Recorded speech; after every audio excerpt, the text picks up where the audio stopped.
दोस्तों, क्षमा और ईगो ये दोनों जीवन के लिए इतने ज़्यादा इम्पॉर्टेंट लेसन हैं कि यदि हम इन पर वर्क करते हैं तो शायद हम अपने जीवन के हर रास्ते को पार कर सकते हैं। क्षमा जीवन में सबसे इम्पॉर्टेंट है और क्षमा एक ऐसा उपकरण है जिसके द्वारा हम अपनी ईगो के पहाड़ को अपने ऊपर से मुक्त कर सकते हैं। और जब हम ईगो से बाहर आते हैं तो हम महसूस करते हैं कि हम सब एक आत्मा हैं। जब तक हम ईगो में रहते हैं हम सिर्फ मैं में जीते हैं, हम सिर्फ खुद को देखते हैं। लेकिन जैसे ही हमारी क्षमा हमारे ईगो के पहाड़ को तोड़ती है तो हमें ये ज्ञात होता है कि हम सब एक आत्मा है।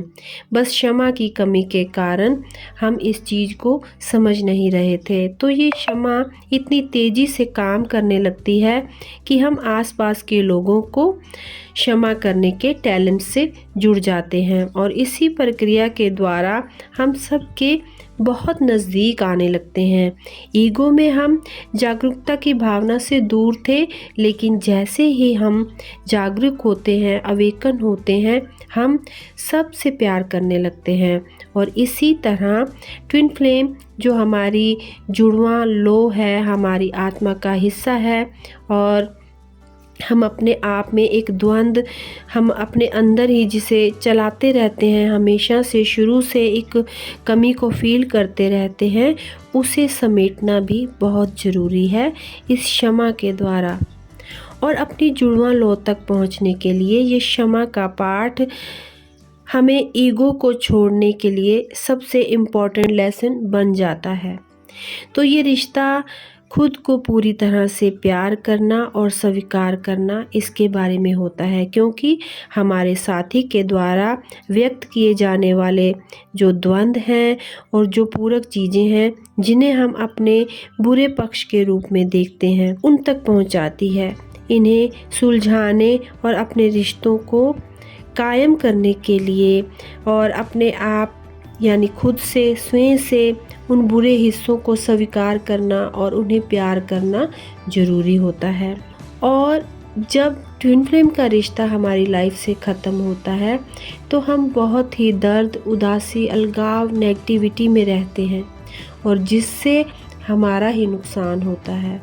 ट्विन फ्लेम जर्नी में ब्रेकअप यानी कि सेपरेशन का समय एक लेसन देने के लिए आया होता है, ताकि हम खुद को एनर्जी रूप में अनुभव करें और रियलाइज़ करें, खुद को मौका दें और ईगो या फिर आत्मसम्मान जिसे हम मजबूती से पकड़े हुए रहते हैं, उसे जाने देना सबसे अहम लेसन बन जाता है।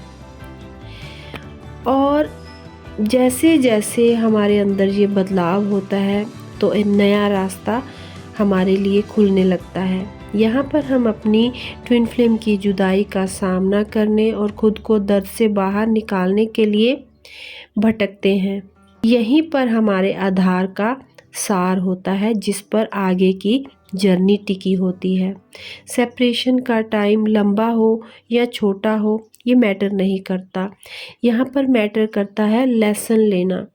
जब तक हम लेसन नहीं लेते ये जो जर्नी है और लंबी हो जाती है। इसीलिए कहा जाता है कि जितनी जल्दी हो सके खुद पर काम करें, खुद पर वर्क करें, खुद को स्वीकार करें और सरेंडर करें।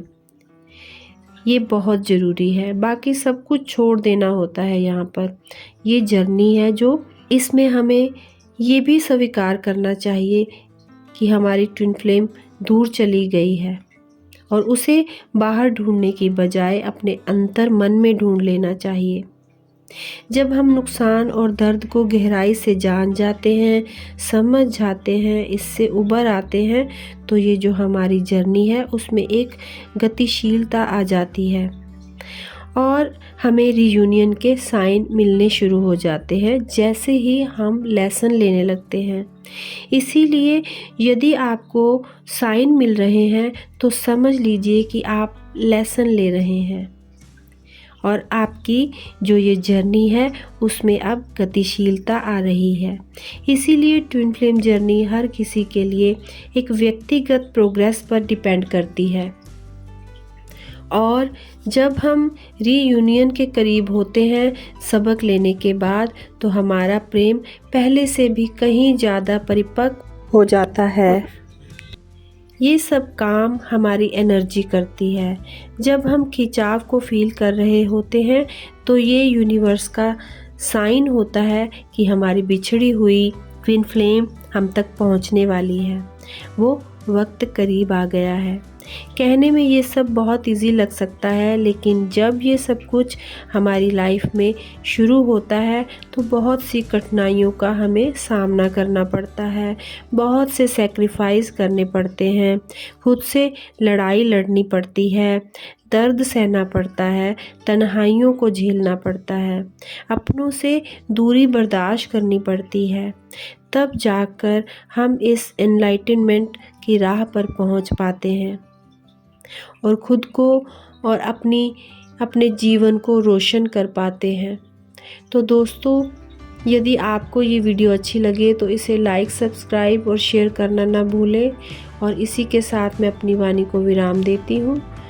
जब तक मैं अपनी नेक्स्ट वीडियो लेकर आती हूँ, आप सब ध्यान में रहें, आनंद में रहें, अपनों में रहें, अपनों के साथ रहें, खुश रहें, खुशहाल रहें। मिलती हूँ जल्दी ही। धन्यवाद।